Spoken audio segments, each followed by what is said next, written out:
my name is Nadia Riahi, and today I'm going to talk to you about a concept that has been the buzz in education, and especially in schools across America and the world. It's called the flipped classroom.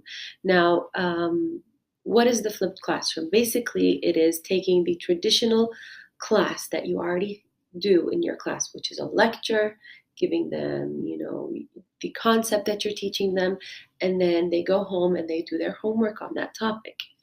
Now, the flipped classroom is basically switching that around where you have the lectures at home. They are in their room eating a pizza, enjoying their time, and watching the lecture in the comfort of their own home and at their own pace. This is something very important, that they take their time to learn the concept.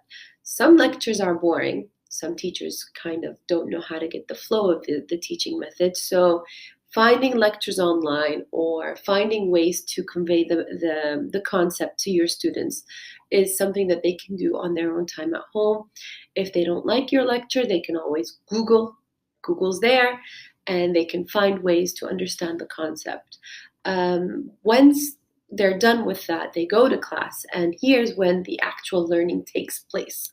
So they got the concept, they understood it at home, they go to class, and then they actually apply what they learned. Now, this is something very important because that's the way students learn.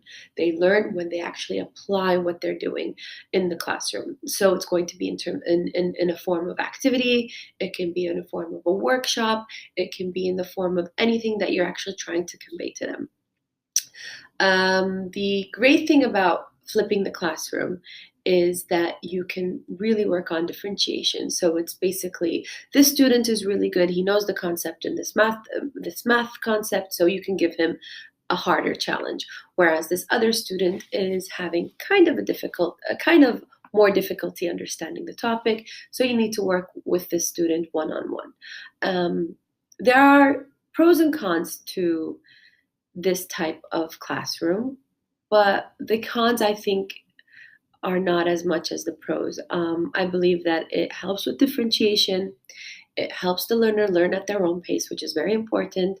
It helps them become active learners. So when they do come in the classroom, they are confident about the topic, and they just need to be challenged more with the teacher. So the teacher is not actually the lecturer in the class.